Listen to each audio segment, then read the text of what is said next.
Wonderful. Hello, everyone. Good afternoon. We are here today for the third night of our third annual Future Success Symposium, Defining Your Purpose and Self-Exploration and Discovery.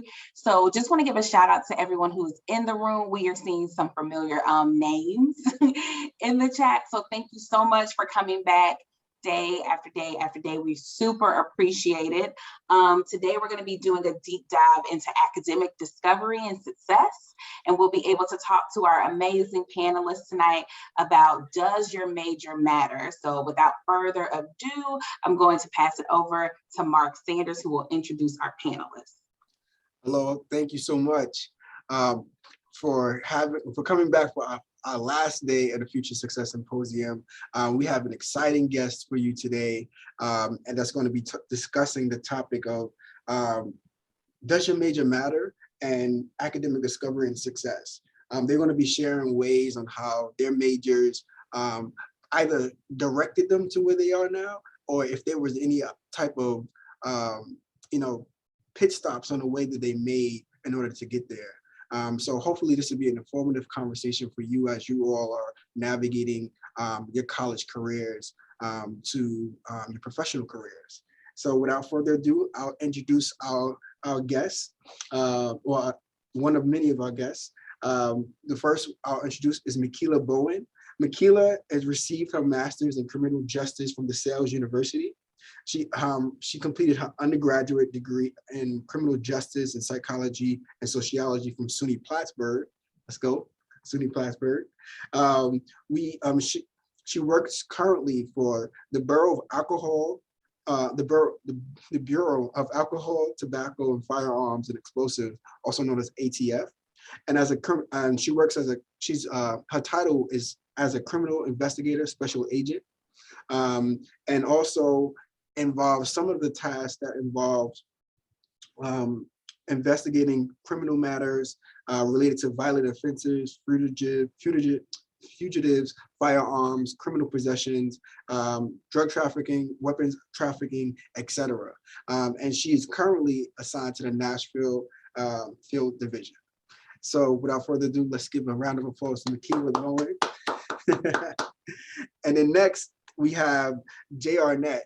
And I didn't realize, but these are all Plattsburgh graduates, by the way. So shout out to Plattsburgh. Jaya is an unfiltered storyteller, community lover, and hustler. She's deeply rooted in community, culture, and collaboration. Her commitment is shown through her grassroots partnerships and marketing and her digital platform, My Project Runway.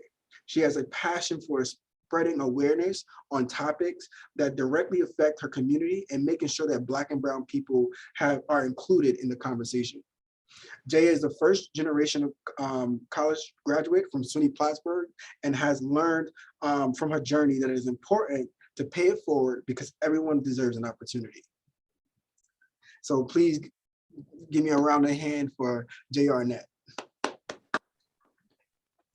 And we would definitely like to introduce our third panelist, who we're currently getting in the chat soon, but her name is Camille Patchman. And Camille is a first-year law clerk at Bracewell LLP and the Corporate and Security Practice Group. She is a graduate of Duke University and a law school and a BA, Duke University Law School, and has a Bachelor of Arts in Sociology and History from the University of Pennsylvania. Prior to law school, Camille worked as a media buyer and account coordinator for multiple media agencies. During law school, she's interned at a couple of law firms as well as the New York City Mayor's Office.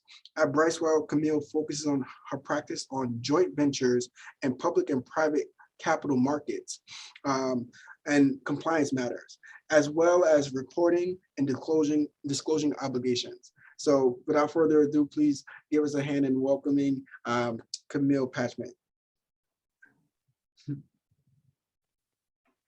So without further ado, I'll just pass it over to my colleague, Pam Jones. All right, so hey everybody, again, thank you so much for joining us This evening, we have amazing panelists again who are going to be talking with us about this broader topic, right? Do majors even matter? And how do majors sort of play into our academic and professional journeys, et cetera? So I'm really, really excited to get this conversation started with these awesome folks that are joining us this evening. All right, so with that, panelists, I'm just gonna pose the first question. I'll be your facilitator, so feel free to chime in if you feel like you have something you want to contribute on a particular answer, but don't feel like you have to answer every single question, all of you.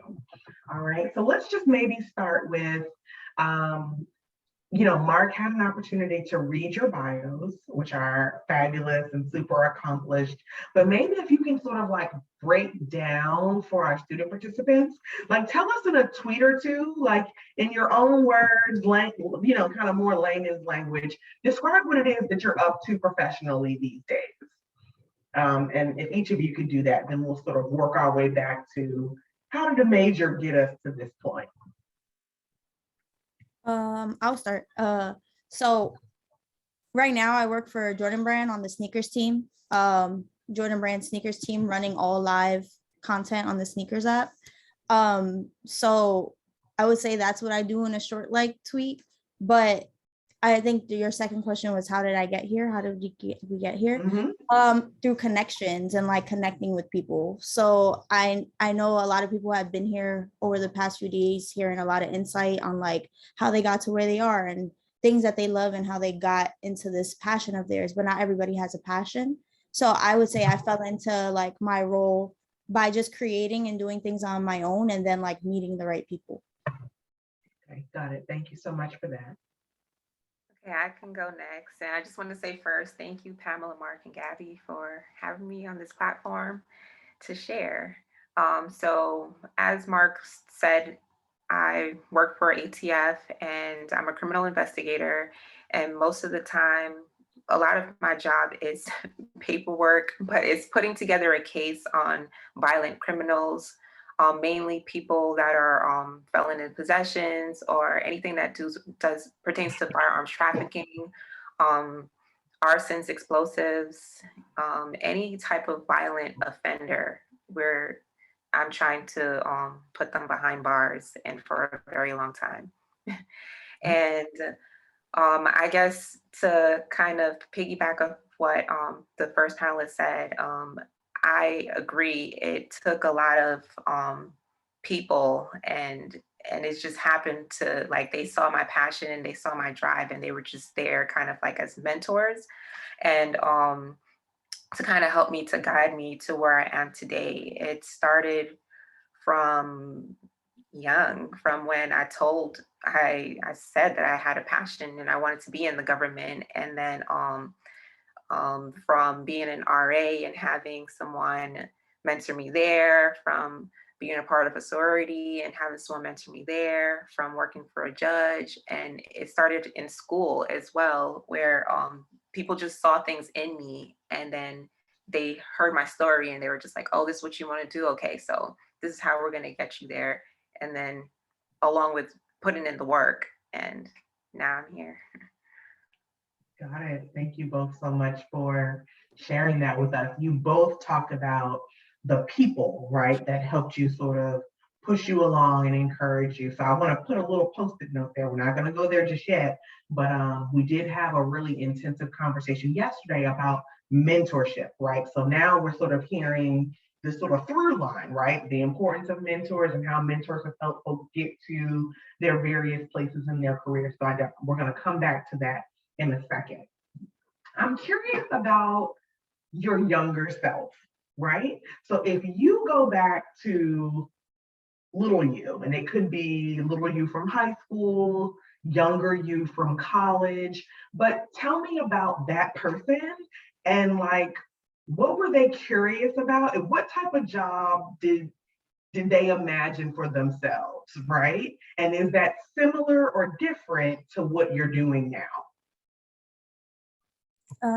So my younger self, at first I can be honest and say like I never had college on my radar until I like joined the community program and like I got college put in my ear. So I really didn't have any idea on what it is that I wanted to do with myself. All I know is that I had like a drive and a fire to me, and I wanted to figure out what it is that I wanted to do with myself. And, you know, as I started to plan for college in high school, I knew that I wanted it to be something I got into that was community orientated, that like I get to advocate for people and especially Black and brown people. And I was able to like put my passions and my creativity at the forefront. So yeah, I would say like things that I tell or look at now from my younger self is always putting in the work and like showing up and creating those connections with people that have manifested throughout the years. So I may not be in contact with some of the people from high school, but those relationships helped me build on relationships to college and like post college that have now brought me to where I'm at right now. So every relationship that I have had from my younger self to now my adult self has helped me move to the next step in my life. So for me, I'm going to try to make this long story very, very short. But I kind of always knew what I wanted to do. I came out of the womb nosy. So I always wanted to be in the know. I wanted to know what's going to be, like what's happening in the world. I always wanted to know what was going on in the government. I used to watch Criminal Minds, CSI. I don't know if I might be dating myself, but you know, the highlights book. Where I used to time myself to find the riddles and find all the clues and everything. And every time I wanted to get to a shorter time for solving something. And then I also knew that I had a passion for people and to be in a service to all mankind. And so I just wanted to always be of service, and I knew I wanted that to be in my personal life and my career. So when I was 13, I actually Googled the FBI and emailed them, and then I was just like, can you guys call me? I want to know what it is that I need to do to get in. And then I gave them my house number because I was 13, and they actually called me and spoke to me, and I was serious, but they probably were just like, what is this girl doing? But I had a pen and paper, I had a pencil and a paper, and I wrote down exactly what it is that I need to do. I asked them about college. I asked them just everything that I thought I would need to do to get to where it is, my destination. And then fast forward, you know, when I was younger, all I knew was FBI and NYPD because that's all I would see on the TV. And then once I got to college and grad school, you know, I realized that there's other avenues, other departments in the Department of Justice. And then I kind of did my research and found my niche, and I just asked everyone about different departments, and then I came to ATF because I thought it was just the best fit for me. Got it. Thank you both for sharing that. I want to pause for 1 second because we have an additional panelist that is now able to join us. So Camille, I see that you are joining us by phone. Welcome. I do want to also like invite your voice, invite your experiences and your stories as a panelist. So in order to sort of bring you into what we've already done, I would love for you just to take a moment and tell the group in maybe 2 or 3 tweets, right? Like using your own words, your own language. What are you up to professionally these days?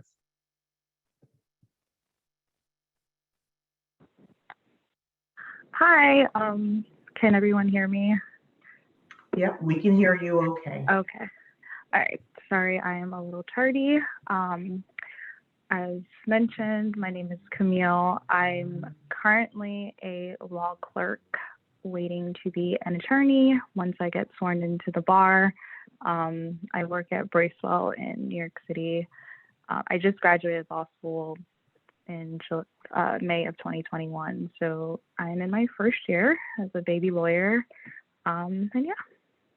Got it. Thank you so much for adding adding that perspective to our panel.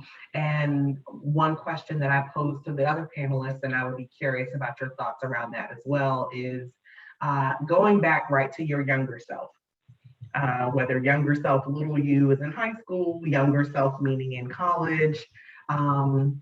What did you like? What were you curious about? What was the job that you sort of saw for yourself when you were younger? And is the thing that you're doing now, is it the same thing? Is it different? Tell us a little bit about that. Sure. Well, when I was in high school, I wanted to be a dancer. And I kind of tried to be more realistic and decide that I wanted to do something in entertainment.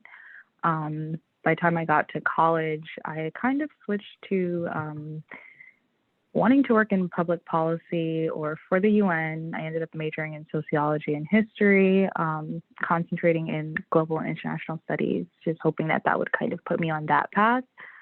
So law school was an idea that I'd always heard of, and I'd always heard like people went to law school when they didn't know what career path they wanted to do. So I didn't really think too much about it because I knew I wanted to end up in entertainment.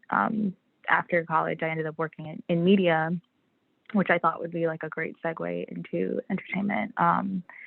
But that didn't pan out, and I started thinking about going to law school and ended up going. So now I'm trying to find a way to merge the two. I don't do any type of entertainment law at the moment, but I do work in corporate, and I'm hoping in the future I'll be able to use those skills to transition later on down the line.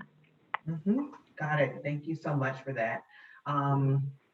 You mentioned a really interesting word that I want us to sort of hold on to for a few minutes, and you talked about the pivot, right?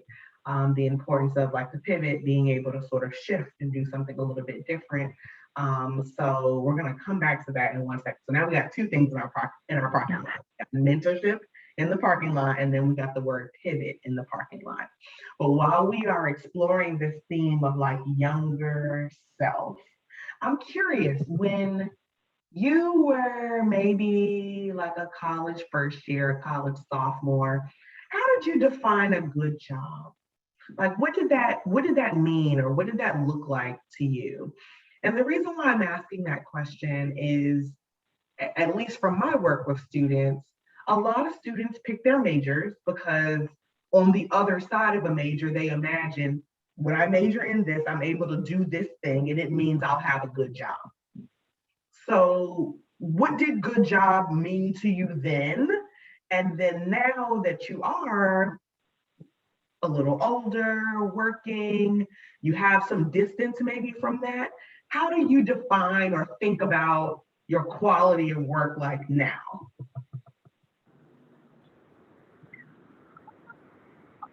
Was that question for me, or was that for the group?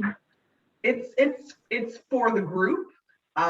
Since you have the floor, why don't you share your thoughts first? Okay, sure. I think I had pretty much any traditional notion of what a good job was, especially, you know, coming from my parents are both teachers. I come from a family of educators, so there was kind of like, you go to, and my parents are also immigrants, so you kind of go to school, you become a doctor, a lawyer, an engineer, like any, or a hard science, like those were considered the good jobs. And I feel like those kind of indoctrinated into me a little bit when I first started school. So any liberal arts degree didn't kind of feel useful. You'd either be like, go to the business school or do something in engineering or organic chemistry or something. But I think once I got to school, I had one that changed because I really wanted to focus on things that I was interested in. And even if it didn't really align with like what was thought to be a good job, I really wanted to spend my 4 years doing something that I felt was worthwhile. And then after I left, I kind of realized that people don't give liberal arts degrees enough credit because there's so many transferable skills and things that you learn in class that are, I think, practical and help you in the real world. So I'll take it. I don't think I got to mention, but when I was in Plattsburgh as an undergrad, I majored in broadcast journalism and public relations. So I was a double major. And what I thought was a good job, I was quite the opposite. I didn't go in thinking like, oh, this major is gonna get me money, or like it was just something that I knew I loved and like wanted to do, and I knew I could have fun with it and create the life I wanted to after college, because I kind of had that insight that like your major really doesn't matter. But you know, on the other hand, being a first generation college student and like being the oldest of four, growing up in public housing, you know, I always still had to think about like what is going to make me enough money to get me out of my situation and put me, you know, in the front of what society sees as like middle class or someone who makes enough money to like survive in this world. So, you know, after a while I started to think, okay, what does a good job mean, and what does that mean for my family? So now that I'm post grad and, you know, in my career, I've learned that a good job is something that gives you good balance. It's not just about like the how much you're making, but does your manager support you? Do you have a good mental health balance or system? And I just think the overall support of what your role and your life consists of is what a good job is for me right now in this moment in my life. So that's where I was at in college, and now right now thinking about like all the things going on in the world, what my job means to me in this current moment in history. Thank you for that. So for me, when I was a freshman in Plattsburgh, a good job meant doing exactly what I set my mind to do.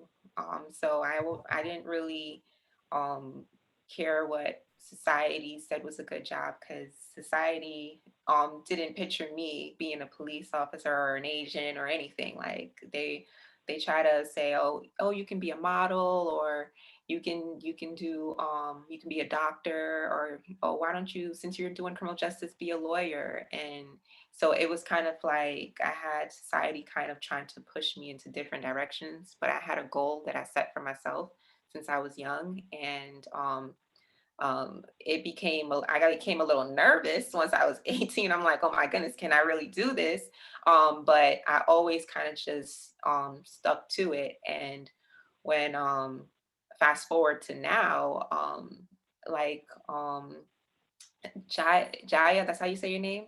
It's pronounced Jaya. Oh, Jaya, sorry. How Jaya was saying, work-life balance. Like I want to have a family one day. I want to be married one day. So I don't want to be in a career where I have to move all the time. So then that's a good job to me. Something that I can also still be of service to my community and still be able to help, and still, to be an investigator, but at the same time still be able to have a personal and a good quality of life as well. Thank you all so much for talking about that. I think that, and you all hit on this.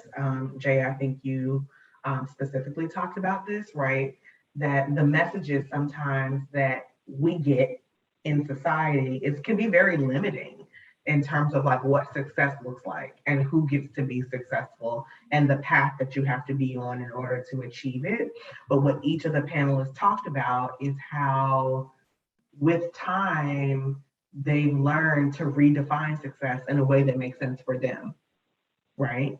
And good job or doing well doesn't have to necessarily be about a title, a role, a salary, etc., but it can be about self-fulfillment. It can be about work that makes you feel alive and happy and curious, and something that allows you to sort of have the bigger life around work that you always imagine for yourself. So I think sometimes it's important to hear from other people, right, who are maybe just like a few steps ahead, because it allows other people to sort of have permission to say, all right, I think I want to think about this differently, and here are some different ways that I can do that. Okay. Now I'm going to reach into our parking lot, and I want to talk about pivots. Talk to the group about a key sort of moment And it can be professional, it can be personal, but still sort of maybe tied to your trajectory, your career, etc., where you were like, okay, I maybe am on this path or I'm doing this thing, but for whatever reason, I need to pivot. Talk about what sort of informed the pivot moment. How did you know that you needed to pivot? And then how did you sort of like find the strength, right, within yourself to be like, okay, it's okay that I make a change.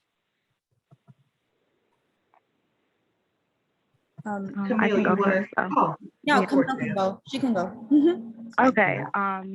Yeah. So I think for me, I had a really defining moment during my first job out of college. Like I said, I still wasn't really sure what I wanted to do, something in entertainment. I ended up working at a media agency, and it was just really unfulfilling for me.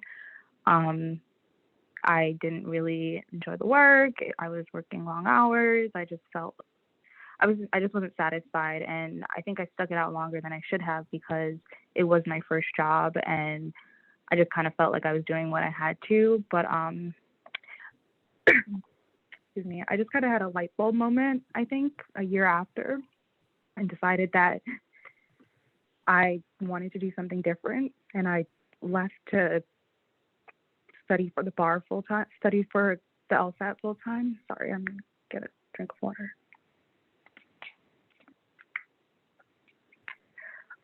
So that was really hard for me because I didn't have another job lined up. But I took that chance because I talked to people in my family, I talked to a career coach, and kind of figured out that if I wanted to do something that I was really passionate about, then you kind of just have to take the leap sometimes, not knowing what else is in front of you. So when I took that time off to study for the LSAT, I kind of really talked to people who are lawyers, I talked to other people, my brother's an attorney, just made sure that it was something that one I thought I could do or that I would enjoy, and just took a leap of faith, kind of.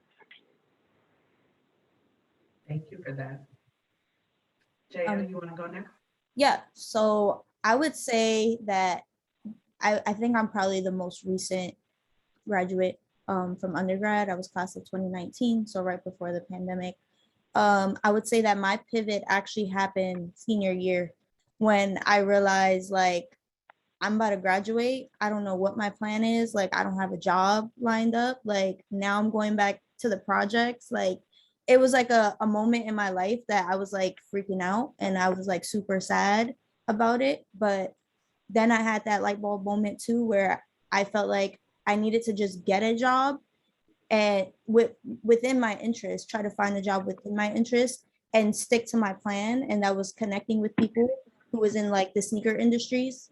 And because I knew that that is ultimately where I wanted to be, and use the time post grad to make those relationships and continue to build my skills so that when I do get that opportunity, I'm ready. So I would say my pivot really happened senior year when we were right before graduation, when things were getting real, and just utilizing the time after graduation to just find a job that will put money in my pocket. And it wasn't fulfilling either for me, but I knew it was the right step to get me to where I wanted to be. And then, you know, the job that I wanted came along, and now I'm able to really integrate myself, learn and challenge people, and make things what I want them to be, knowing that I had that control to pivot to begin with. So I feel like I've had more than one pivot, but I just know I remember when I was 19, I mean, I was always good at school, and I was just like, okay, you know, on that mind track, like, yes, I'm going to be in the government. And then when I was in undergrad, they were just like, oh, you can, you know, start at the local and then, you know, get in that way. So then we had I think spring break or something, and I applied to the state troopers for New York. But and I was like, oh, I got this, I'm fit, like I don't need to prepare, I don't need to do anything, I'm just gonna go and do it and take the test and I'm gonna get in. No, like that did not happen. I passed the test, but I failed the fitness test, and I felt like at the most randomest things, like females are supposed to be good with crunches and all that that kind of stuff, and I failed the sit-ups. Like, not, I passed everything else, like the running, failed the sit-ups. So I was just like, started getting into my own head, as long as, you know, people already influencing me saying, oh yeah, you know, you really don't look like a police officer, so what are you doing? So then I'm just like, man, what am I doing? Should I still continue? So then, like, I mean, I'm still taking my criminal justice, sociology, and psychology classes, but now I'm like, all right, maybe I should be a psychiatrist, or, you know, trying to figure it out, because I became discouraged. And then when I graduated, you know, thinking, oh, I'm going to get that job right out of college. No, I had to work in any field. Like, I was in health insurance. And then, but there was always this drive in me saying that no, like, you have to continue on the path that you set yourself out to. You kind of always, even if you don't really know 100% where you'll end up, you kind of know, like, this is not it, and I still feel like this is where I should be going. So I just kept pushing myself, and then yeah, and now I'm here. Got it. Something that each of you just said when you were describing that sort of pivot moment was talking about something along the road that you didn't necessarily like anticipate for yourself, that wasn't a part of the plan, that ultimately sort of became a stepping stone toward the thing that you really wanted. So if we can, just for a second, like, let's just talk about that one specific thing. What is, like, maybe one thing that you learned in the job that you're like, I know that this isn't my forever job, right? I know that that's not up for debate, but this is something that I've learned from that time, from that moment, from that space, that I still use right now doing the thing that I am like, yes, this is it. I'll go. So what I had post grad was an internship with MLB, and I was doing media and licensing. And like, I had no idea what that was when I even took the internship. And I know a lot of people get super excited when there's big names attached to like your roles. So like at MLB, a Nike, like people just look at the name and they don't really look at like the experience or the people you'll be working with. So when I was in that role for like 6 months, I realized like this name is great, but this company, the people, the what I'm learning isn't something I love. And what I was able to take with me was like the connections and the way to talk to people and bring my ideas, and being the only Afro-Latina in the room, you know, being able to use that as a power when I go into my next stepping stone. So that is something that I was able to take, because I know sometimes we're some of the only people in the room, we're the first people in the room, especially when you're a person of color. So I learned to use that as a something powerful instead of internalizing it and making it like a, oh no, like I'm afraid to speak up or do this. And I realized wherever I went, I was kind of the only person and from that background. So, you know, using that as a power stepping stone, not just as a like something that is frustrating for you. Awesome. Anything else that you folks would add? I can add something. I think first and foremost, I just learned how to be an employee. It was my first job ever, or my first like serious job. So just being in a corporate setting, having responsibilities that mattered and affected clients and things like that. It was a good learning period for me. And I think also, as Jaya mentioned, like being one of the few diverse people in the room is something that a lot of people some may not be familiar with. So just learning how to navigate, how to understand how your boss works or maybe your coworkers, and just trying to really carve out a space for yourself so you don't feel like you're being stepped on or, you know, not having a voice where you should. So I agree with what both women said. It's basically like, I agree, it's learning the politics like of because no matter what job you go to, you have to learn how to navigate through it. You have to learn how to be a team with people who don't come from the same area as you, don't have the same background as you.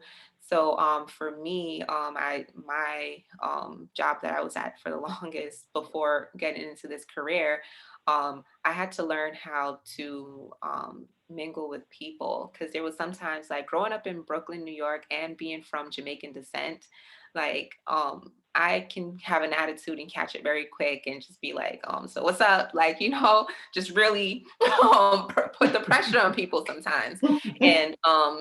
And then I had to learn that sometimes that's not the way to go. Like, it's just going to cause more issues and more drama. So then now you have to learn how to communicate with people to get your point across in a way that they can understand. And it helped me in my career now, because now even when I have to do interviews and, out in the field and talk to people and build rapport, it's like now I'm just like, okay, I have to meet people where they are, and understand that sometimes even if I'm frustrated, I have to have control. So yeah. Got it. Thank you all so much for that. I believe that we're probably coming up close on when it's time to move into Q&A. Yeah, Mark, pardon, is giving me the 5-minute hand there. So I want to reach back into our parking lot, right, and talk about that mentorship, because that was something that each of you touched based on. And that was something that we explored as a complete panel yesterday, right? Really thinking about what does it mean to build effective mentoring relationships, and how does one get a mentor, and how should we hold space with mentors, et cetera. So I'm curious if each of you, because I would like to hear from each of you, knowing that we have a limited amount of time, tell us, like, in a tweet or two, about a meaningful mentoring relationship that has made a difference in your career trajectory.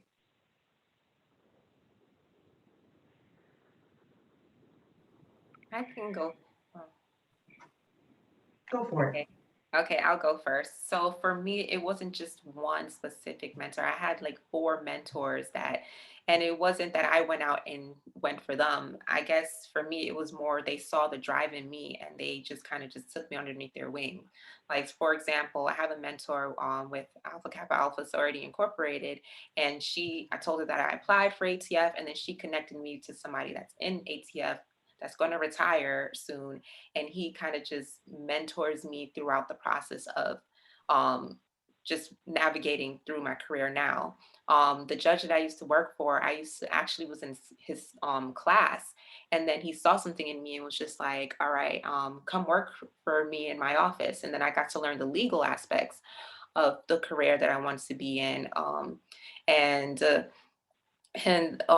So it's more along the lines of people. And then even when I was in the academy, someone was there and was just like, all right, she's saying yeah and nah instead of yes sir and no yes ma'am. Like, we gotta show her the way to do things. And it's kind of like, if people see the passion in you and your drive, mentors are going to come. Like, I know sometimes you feel like, oh yes, I need to find one, because I used to feel like that when I was just like, all right, well, mentors seem like that's the way it is, but sometimes they just come to you naturally. So, and that's what happened for me. Yeah, I can piggyback off of her too.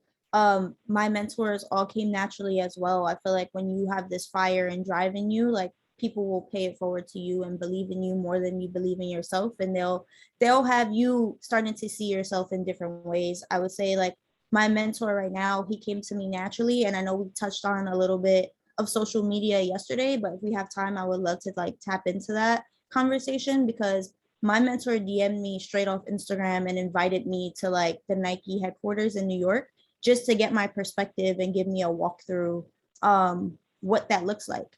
So I feel like mentors just come to you when you have that passion and fire in you, but you also have to show up with your stuff ready, like your resume, your work ethic. All of that always has to be prepared, because they can only do half of the work for you. They can only show up for you in certain ways. You have to show up the other half of the way. Mm-hmm. Thank you. Yeah, I agree with what both ladies said. yeah, it's really just about making sure that I think most mentorships come up organically, and for a lot of people that might be hard because they might be introverts or something. And that's something I had to learn to get past, is not not allowing myself to network or things like that because I was nervous about meeting someone. Like, it's really making sure that you're putting yourself out there, letting people know that I'm good at what I do, I have the drive, I'm interested in learning, and they will come to you. Absolutely, right. So something that this panel is touching on that yesterday's panel also talked about, right? So the importance, or just understanding, right, that mentoring comes in different seasons, in different spaces, and it's okay to have more than one mentor for different areas of your life. That's an okay thing. This panel is talking about the importance of the mentee being ready to show up, right? And yesterday's panelists also talked about that, right? So thinking about self-awareness, do you know who you are, what it is that you're looking for, but are you prepared, right? Are you in a place to receive what that mentor is ready to pour into you? And a part of that is like the self-awareness, just sort of coming, right? Like just ready, right? Being mentally ready to sort of bring that A game for sure. Okay. So then just to round out our panelist questions before I yield space back to the group, because I know the students in the room probably have some questions that they've been percolating on. If you could just give yourself, your younger self, one piece of advice, what would that piece of advice be? Or leave your younger self with a thought, right? As you were sort of pushing forward and thinking about your career trajectory, what would that thing be? I can go first. I think it would just be proactive, but also have patience. I think when I was younger, one of the things that I was concerned about, especially when I was a senior in college, was like, am I going to get a job? Where am I going to get a job from? What is it going to be? And as you mentioned, your first job or your first couple of jobs may not be exactly what you want to do, but it gives you time to, maybe come up with a plan or things like that. So I think having patience and just making sure your eye is on the prize, but just knowing that it might not happen right away is something that I wish I would have just told myself.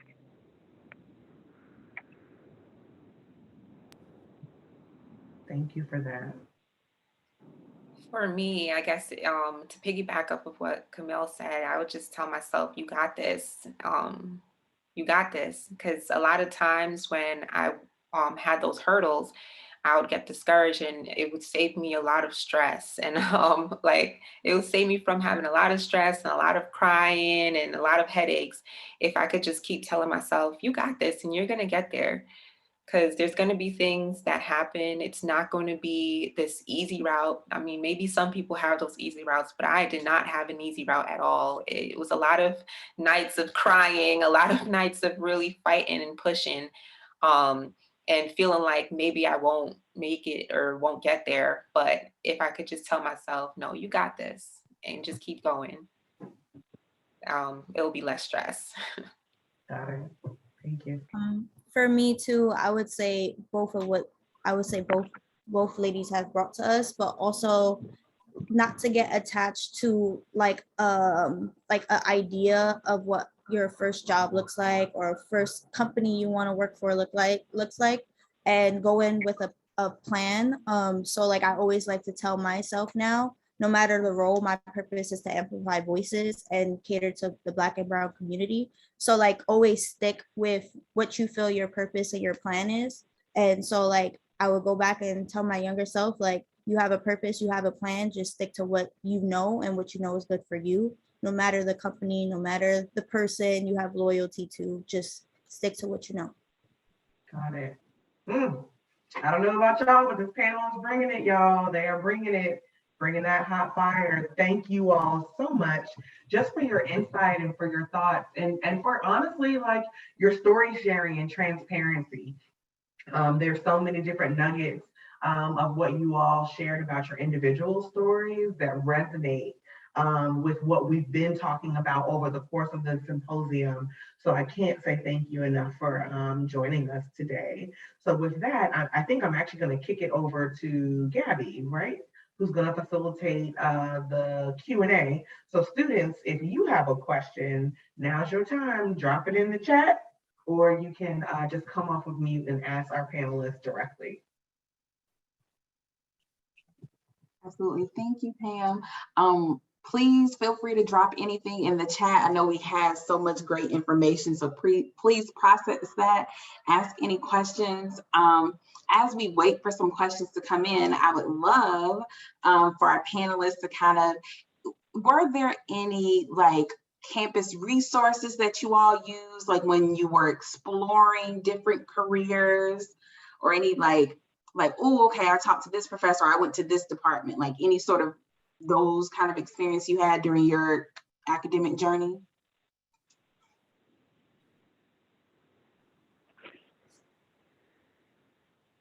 So I guess I'll go first.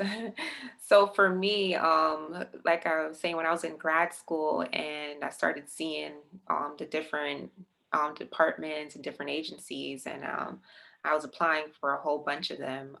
And I just asked my professors, because they were judges, lawyers, FBI, DEA, they were already in the field. So I was like, who else better to ask than the people that are in there? And the judge, like that I was in, like when I was in grad school, I asked him, like, where do you see me fitting in the most? Like, and he looked at me, he was just like, what do you mean? I was like, my personality. I told him exactly what I want out of life. And then he was just like, okay, well, I see you fitting in here.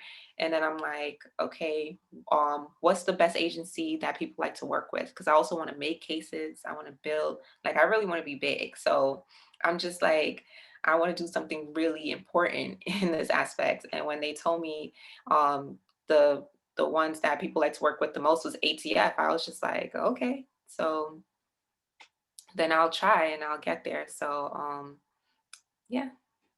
Thank you. Anyone else want to chime on any campus resources that you tap into? Yeah.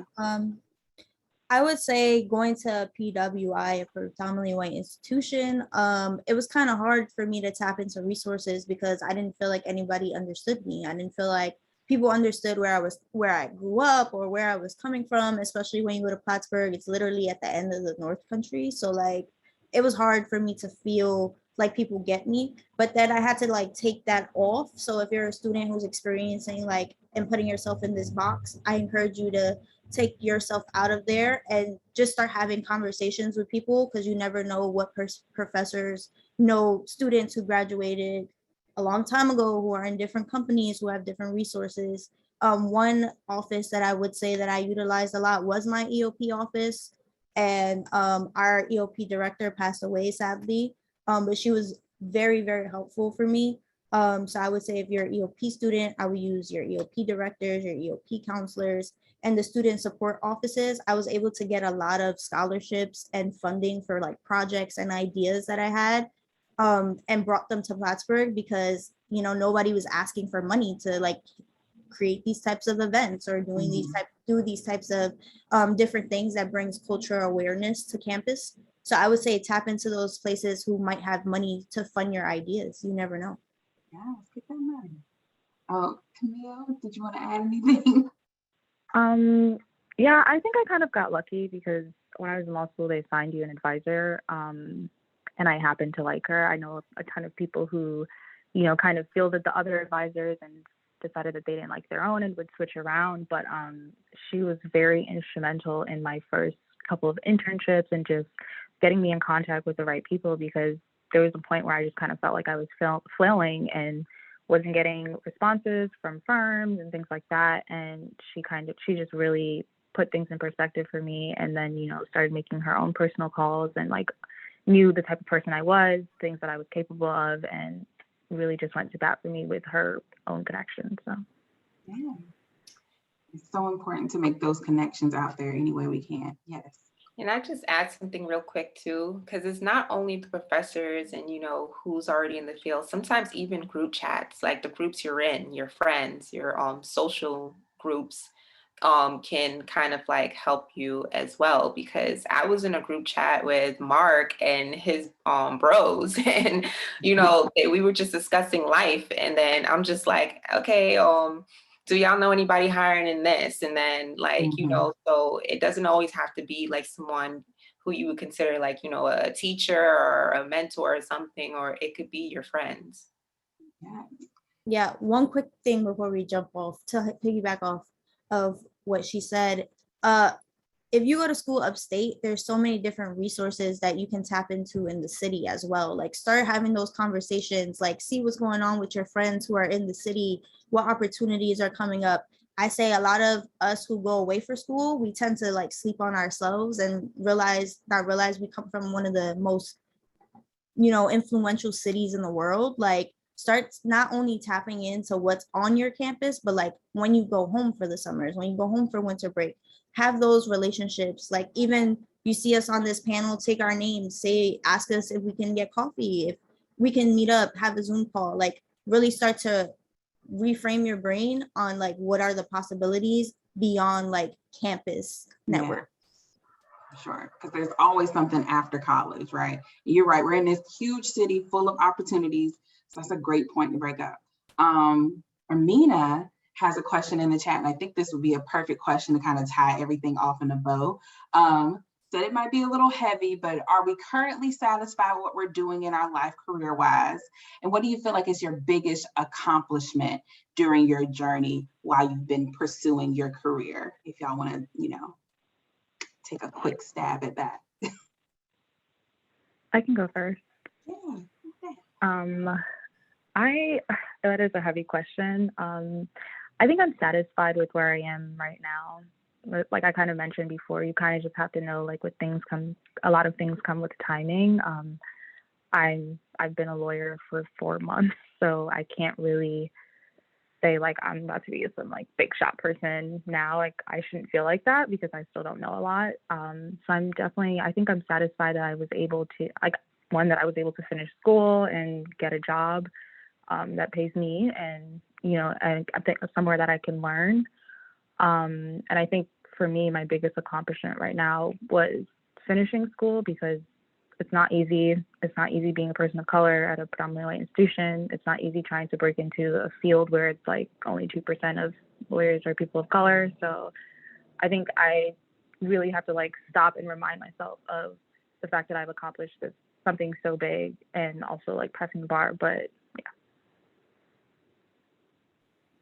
Thank you. And congratulations on that again. Miquila.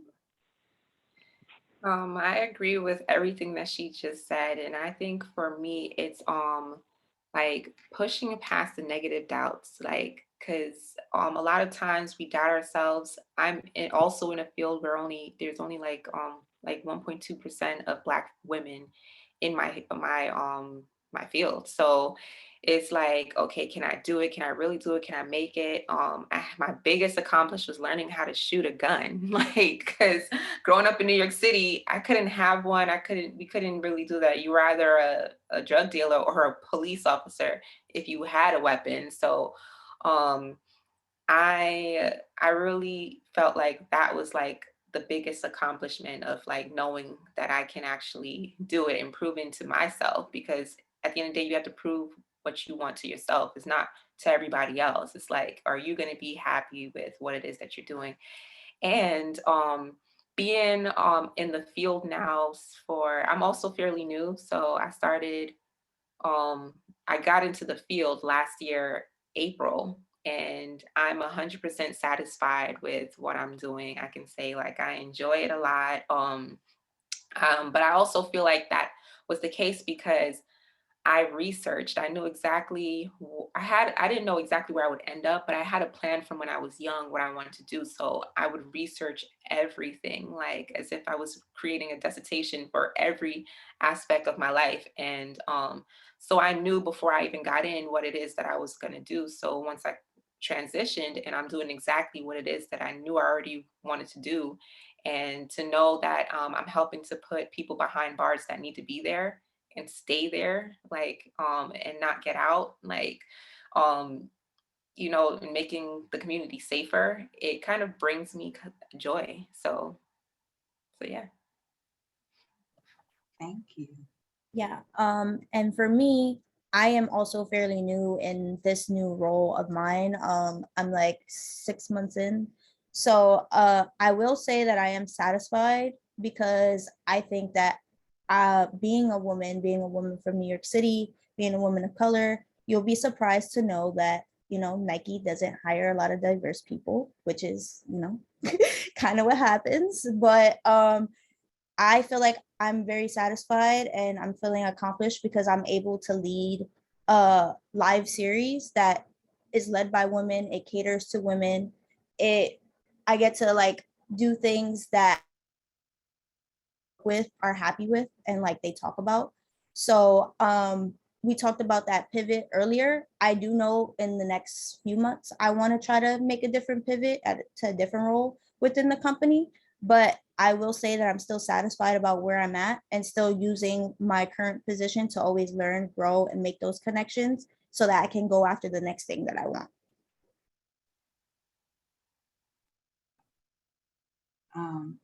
Abigail has her hand raised. Do you have a question? No, sorry. Oh, no problem. I just wanted to say thank you all so much again. I know we touched on a little bit about being like the first in the room or making pivots and maybe feeling a little bit of imposter syndrome. And I want to encourage you all, if you did not get a chance, you will get an email of the panel discussion that we had on Tuesday night, which did a deep dive into like mental health. Your mental health is your wealth, and how people have had like jobs for years and years and like made pivots. Shout out to Milan in the room. So please feel free to like tap into all of our previous sessions from earlier this week. But I just want to give another thank you so much to our panelists. Thank you for your questions in the chat, and for all of your wonderful insight. And I'm going to pass it over to Mark to close us out. Wait, Mark, can I say one more thing before we end? I just want to say, I know like the topic of social media was touched on yesterday a little bit, but I would really encourage students who listen to this, who watch it, please use your social media as a digital resume and like really try to build yourself and make those connections. Like we are in the age of social media, so I would encourage you to, you know, connect with people, utilize your platform, but that's only if you are using it for ways that are going to continue to elevate you and not like, you know, you do stupid things on there. So I just wanted to make that quick note, because my job right now, my mentor came from social media, so I wouldn't sleep on it. And I would just encourage you to connect with the right people. Jed, thank you so much for that last nugget. And I'm telling you, between the first 2 days and today, I think that I can go to the pawn shop and be a rich man, because the gems I drop are amazing. And this is really going to be impactful for students for, you know, not only in this time period, but for semesters to come, you know. And we hope that, you know, students reach out or students inquire about, you know, not only when they receive this information, but even follow up with you for mentorship.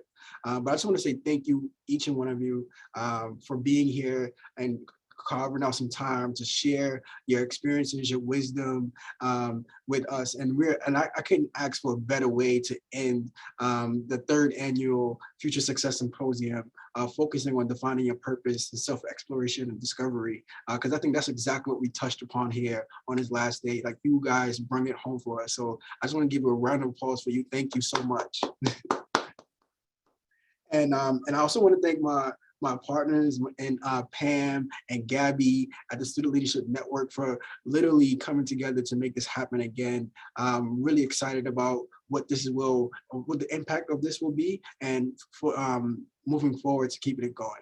So just want to say thank you so much, and hopefully, you know, we can have you guys back here one day.